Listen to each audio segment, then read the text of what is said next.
Apa kemudian tanggapan Presiden Joko Widodo dan Wakil Presiden Yusuf Kala mengenai bergulirnya wacana reshuffle kabinet? Mari kita simak cuplikan pernyataan mereka.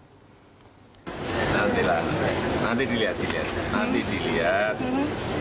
Yang jelas setiap hari kerja, setiap menteri kita lihat dan kita evaluasi. Mengapa Pak perlu dilakukan reshuffle? Iya kan perlu peningkatan kinerja, tentu dibutuhkan orang-orang yang sesuai dengan kemampuannya. Sektor apa Pak kira-kira? Belum kita bicarakan. Pak, itu benar setelah Lebaran Pak? Belum kita bicarakan waktunya, tapi ya saya kira tidak tentu pada waktunya apabila dipandang perlu sudah kita. Apabila dipandang perlu, kita lihat saja. Pak Hendrawan, rasanya evaluasi itu sudah disampaikan ke Pak Presiden bukan ya? Dan responnya memang akan dievaluasi. Ya, saya kira evaluasi kan terus berjalan. Iya. Hanya persoalan timingnya yang tepat itu kapan itu kan? Ini kan managerial decision, keputusan manajerial, dan pada saatnya memang harus diambil. Karena kalau kita sudah tahu kinerja kementerian tertentu tidak baik, kemudian dibiarkan berlarut-larut, itu kan penderitaan yang berkepanjangan.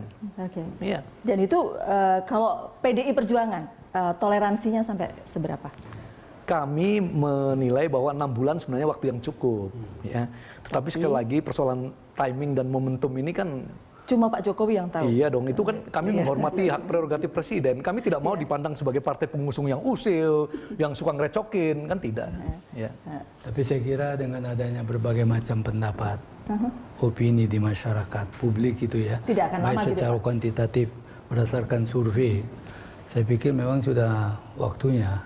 Walaupun kata Pak JK begini, ya kalau cuma dengerin survei kita jadi negara survei nanti gitu. Ya, survei kan sejauh survei dilakukan dengan metodologi yang benar, kita yakin akurasinya tinggi. Jadi kalau kita nggak percaya sama survei, untuk apa dong dulu Pak JK, Pak Jokowi menggunakan lembaga survei kalau tidak untuk percaya. pemenangan pemilu Iya. ya. Sejauh dia metodologinya betul, saya yakin tentu menang. Bapak berdua yakin akan ada reshuffle ya? Yakin. Yakin. Saya yakin juga beliau berdua. Kita berdua juga yakin, Yakin. 6 bulan atau setahun. Kalau lihat Pak Hendrawan mengatakan 6 bulan udah cukup Bang Don, setahun katanya. ya kan bukan sekedar keputusan Iya. manajerial, Iya. tapi juga keputusan politik bukan. Dan itu kan ada banyak sekali urusannya. Manajerialnya gampang, politiknya yang menurut saya Sering rumit ya. akan lebih rumit. Kan Jokowi tidak bisa bilang kalau saya jadi Jokowi saya gampang Mas. Iya. Yang dari partai PKB ini saya kembalikan. Mana yang lebih bagus? Kan gitu kan? Cari yang baru, Atau cari dari yang PKB baru yang juga bagus. gitu, ada cari Atau yang kalau baru tidak dari dapat di PDI sini Perjuangan. saya bisa ngambil dari sana. Yang dari mana gitu dikembalikan. Ini kalau betul-betul tidak bagus. Tapi kan nggak sesederhana itu kan. Tetapi ya mungkin memang jawabannya kita harus mulai realistis untuk lihat keadaan seperti ini.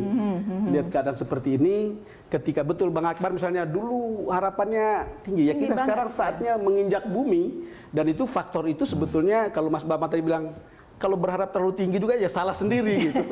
Lama-lama kita juga menyadari hal seperti ini sebetulnya. Maksudnya apa? Masyarakat juga mengejas harapannya. Mereka harus mengejar harapan. Terus pemerintah juga Kan Jokowi menaikkan janji tunggu kinerjanya, nanti gitu. kalau uang keluar, anggaran Ya. sudah jalan, infrastruktur sudah bangun, itu akan berubah. Ya, karena kalau kita bicara soal waktu reshuffle itu Pak SBY juga Iya, betul, reshuffle kan? dan itu Iya. 1 6 tahun. bulan atau setahun? 1 tahun Pak.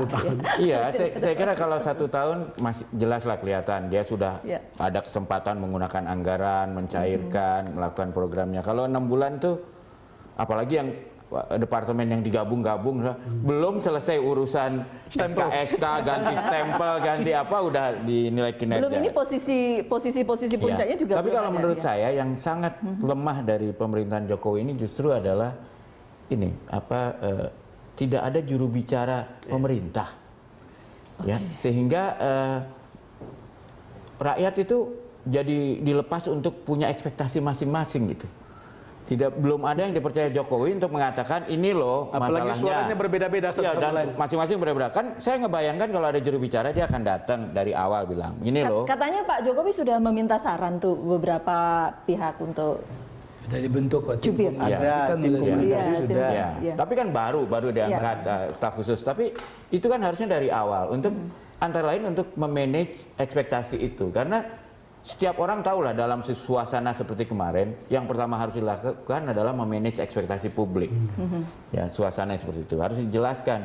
ini departemen ini karena baru digabung, dia perlu sekian waktu untuk mulai jalan. Yang departemen ini karena anggarannya baru bisa menyusun anggaran tahun depan. Tapi bukannya malah dikejar-kejar 100 hari. 100 hari bisa apa dengan anggaran orang lain? Ya, Mas Bambang. Tapi yang menjelaskan itu hari itu kan mestinya presiden loh. Ya, Dan ada itu kan beliau yang akhirnya pada waktunya harus mempertanggungjawabkan. Iya. Jadi kalau memang ada nomenklatur yang baru, dijelaskan bahwa ini kita membutuhkan waktu. Iya. Kemudian juga anggaran juga belum Iya. dicairkan, Iya. juga membutuhkan waktu. Tapi hal-hal yang seperti itu kan juga kita nggak begitu Iya. tahu.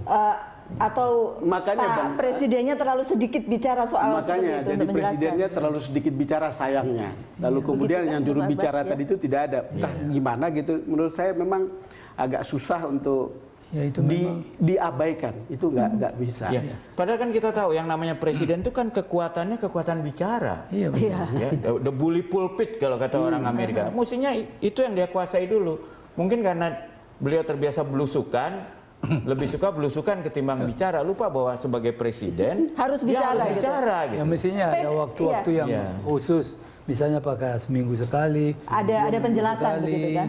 Dia melakukan konferensi pers ya. terhadap berbagai isu yang ada. Karena itu juga Ya, saya kira Iya, bagaimana pandangan PDI Perjuangan? setuju. Iya. Dan ini kan masukan Itu salah satu bagus. yang diusulkan kah? Persis. Jadi persis, baik. forum-forum Jadi seperti ada ini adalah usulan. forum untuk memberikan masukan yang baik ya untuk peningkatan kinerja. Tadi seperti komunikasi publik ya, komunikasi politik, kemudian memanage, mengelola harapan publik ya.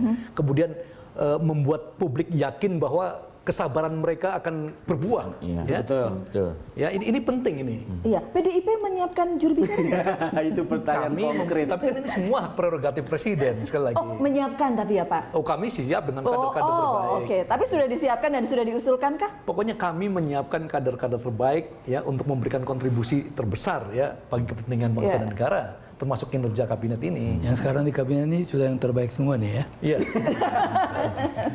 Bagus sekali. Pak Akbar pertanyaannya separuh menjebak ya. Ya enggak. Saya tertarik aja dengan yang terbaik tadi itu. Yang terbaik. Oke. Tentu yang dikirim yang terbaik. Betul. Iya. Jadi Mensesnek dengan Andi Wijayanto misalnya, Seskap tidak cukup untuk Saya kira cerita tentang mengusulkan juru bicara ini sudah dalam beberapa pertemuan disampaikan, termasuk kepada Pak Jokowi, kepada Pak Luhut ketika bertemu Pemret. usulan dari PDI Perjuangan. Bukan, artinya kita Oh, membicarakan ini. Kenapa? Ini mungkin karena kepentingan Rupanya PDI pers. Perjuangan. Tetapi kan kita selalu berpikir begini ya. Informasi itu kan berseliweran. Ada yang bersih, ada yang kotor, ada yang punya kepentingan politik, Genuine, ada ya. sampah. Ini di tengah-tengah situasi seperti itu, politicking dari informasi ini menjadi sangat terbelah.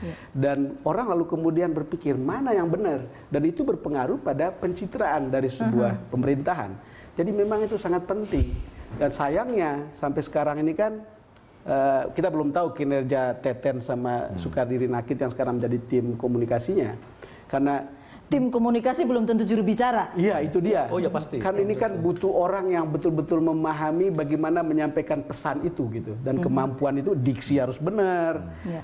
pengetahuan harus lebih dari cukup, ngomong 1 menit sudah harus bisa mewakili apa yang ingin disampaikan dan seterusnya. Jangan sampai masyarakat dibiarkan menyaring sendiri. Karena menyaring sendiri akhirnya orang mengambil kesimpulan sendiri, sayang gitu. Ada yang kerjanya bagus Iya. jadi tidak bagus di mata umum. Seperti zaman Pak Murdiono.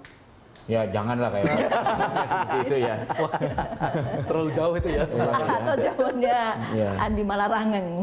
Ya mungkin seperti Iya. Andi Malarangeng waktu itu efektif sebagai juru bicara. Tapi lebih cocok kalau disebut saja juru bicara. Oke. Tim komunikasi itu jadi Bukan bingung tim juga. komunikasi ya. Bingung juga kita bagaimana memformulasikan itu tim komunikasi. Dan memang juru bicara ini harus orang yang dipercaya presiden dan at any time, kapan saja dia kontak presiden dia harus bisa. Dan juga yang memahami betul masalah-masalah Oke. pembangunan nasional, masalah pemerintahan, termasuk juga soal Supaya tidak politik. keliru-keliru ya, Iya, Pak Akbar ya. betul. Kita akan jeda dulu, kami akan jeda dulu dan kami akan kembali sesaat lagi.